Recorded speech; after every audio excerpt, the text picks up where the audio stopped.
So I'm part of the YouTube pagan group on Facebook, and there was the Weird Witches Witchcraft prompt that was posted just over a week ago, and there's 10 questions, and I'm going to share my answers with you.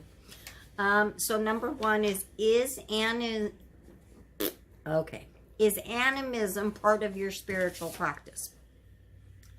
I really struggled with this because animism is just part of my world. Like, I talk to machines, my cars have, spirits, names, the like. So, yeah, I guess so. I never really thought about it. And I also have a low sea altar for the Pacific Ocean, which has its own spirit. So, yeah.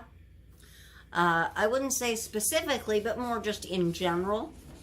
Okay, number two. If your witchcraft is eclectic, what spiritual paths, practices, religions, philosophies are the basis of your practice? Wow, that is kind of loaded. A loaded question. Let's break that down a tiny bit. Okay, so mine is eclectic. What spiritual path? Let me go. Wow, this is hard. Okay. I was probably, as a little kid, a witch, and I knew it, but I didn't acknowledge it or come out and say I'm a witch. But I was the one out there picking flowers, trying to make tinctures as a little kid, And then as you grow up, you lose that. Witches are given a very bad rap. And so it wasn't until probably about 2002 that I came across Sheri when she kind of reached out and smacked me upside the head as a writer, because she's the Credo's, what do they call her? Credo's bard? No? I'm not sure now. I'd have to look it up. But anyway, that was the first time I met Sheri, and that's where it all started. So when I did the research then, practices, I'm pretty much Celtic. I just, that's where it hits. I'm not religious. I started in church. I grew up in a Southern Baptist church, and you all know what that's like. So I'm not even going to touch on that. Except to say that I sat through bio-anthro in college, and that ended that pretty quickly. And the way they go about it is wrong in the beginning, but that's what we'll leave alone. And so my philosophy is this. All the greats have said love, right? They've said love your neighbor, love yourself, love everybody. So that is my tenet. I will, though, on the other hand, you have to, it says, what does it say? Walk lightly, but take no shit. No, I think I just mixed that all up. That's the wrong two, but you get the general idea. Okay. So number 3 is, what type of meditation do you practice? So for me, I like those, the music videos that they put on YouTube. Is it Del Foggio beats? I'm not sure. There's ones that are a softer, kind of more relaxing sound, and I like to do those, and I really, really love a good guided meditation. And I don't know if this is weird or not. Maybe it's just me. There are voices that I love to listen to. They're soothing and relaxing. And then there's others, not so much. I can't do it. I'm just like, turn that off. I can't do this. So it really depends. But that's where I like to go. Okay. Is your craft ritualistic in nature, or is it more spontaneous and intuitive? Mine is definitely spontaneous and intuitive. Like, I may have an overarching goal, but I don't necessarily know how I'm going to get there. I just work through it and I go where I'm led. And usually the universe is, beating you with signs.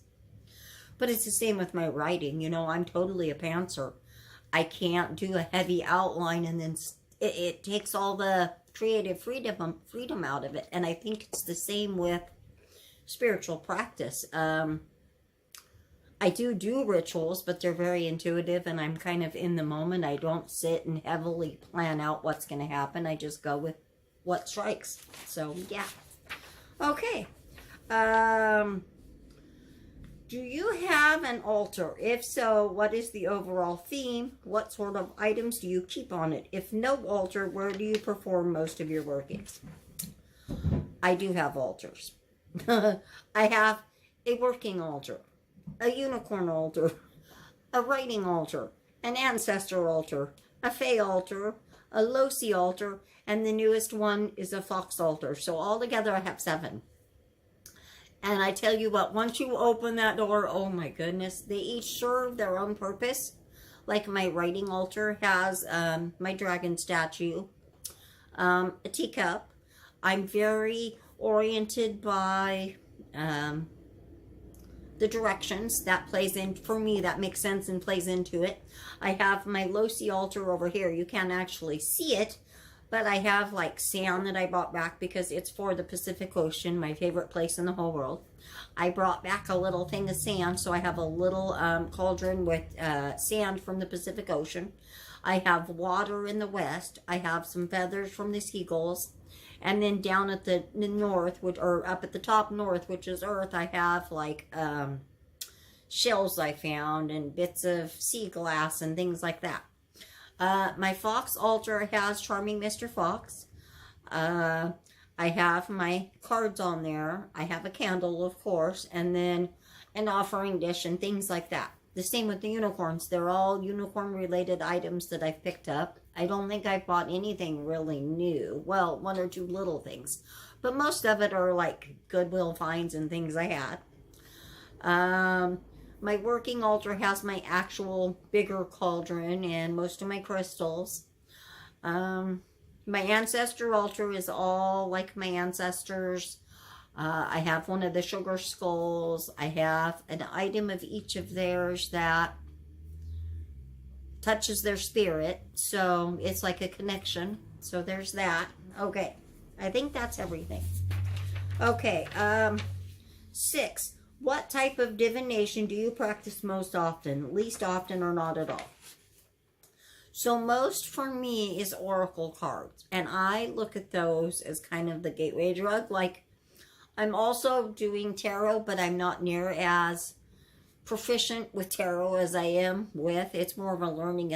I think it's more in-depth. Oracle cards are more intuitive a little bit, whereas maybe tarot is intuitive too, but it seems a bit more, this 6 of coins means A, B, C, and D. Whereas the oracle card, you draw a card, it tells you something, but it doesn't have like a set in stone meaning. It's more like what does that feel? I don't know. But that's what I do the most. I've never really scryed or anything like that. I have read tea leaves, but most times there's not enough tea left in the bottom. But I have seen things, and I've seen it done really well. And I've seen things that would raise your hair. So I really think if any of you do practice that, very cool. I'd like to do it more. Okay.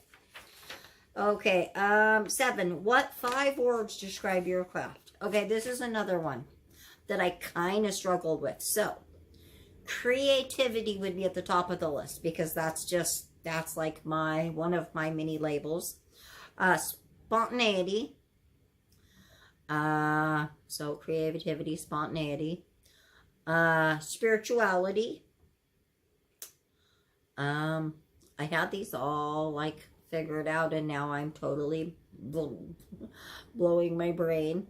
There's 2 more. Creativity, spontaneity. Oh, intuition and magic. So there you go. And I might have blown that. I'm not even sure now. Okay. 8. What is the title of the current or last witchy type book you've read? Would you recommend it? So I just bought yesterday, in fact, Aspecting the Goddess, Drawing Down the Divine Feminine. It's by Jane Meredith. I have not yet read it. I'm getting ready to start it. I thought it would be it looks to be kind of where I'm led. So maybe I'll do a review once I finished it. And then, okay. So 9, what YouTube channel or channels are you watching most frequently at the moment? Oh, are you kidding me? Okay, so seriously though. Okay. Ember Honey Raven, Cute Witch, 702, I don't know. You know, Kara. Hunter Murphy. Oh my God. Murphy Hunter. Hunter Murphy. Oh, I am so sorry. And then Murphy Hunter. And then I like Rook's Hollow, Kellyanne Maddox, Molly Roberts, and who am I forgetting? Oh my goodness. Selena Visionary Fairy. I didn't want to forget. Okay. Those are the ones you guys pop up and I'm like, wow. Did I say Cam at Rook's Hollow too? That's the other one. Okay. And then 10, if your witchcraft or spiritual practice was a TV series or movie, what would be the title? Okay. True story here because this is the way my life works. If I had a title, it would be, did you hear the one about... True story. That's always been the title of my life. Did you hear the one about a comedy, or what was it? Hold on. A comedy of tragedy and errors or something like that. Yeah. So there's that. Okay. I hope I've kind of met this.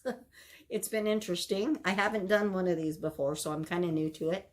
So anyway, thanks for watching. Bye.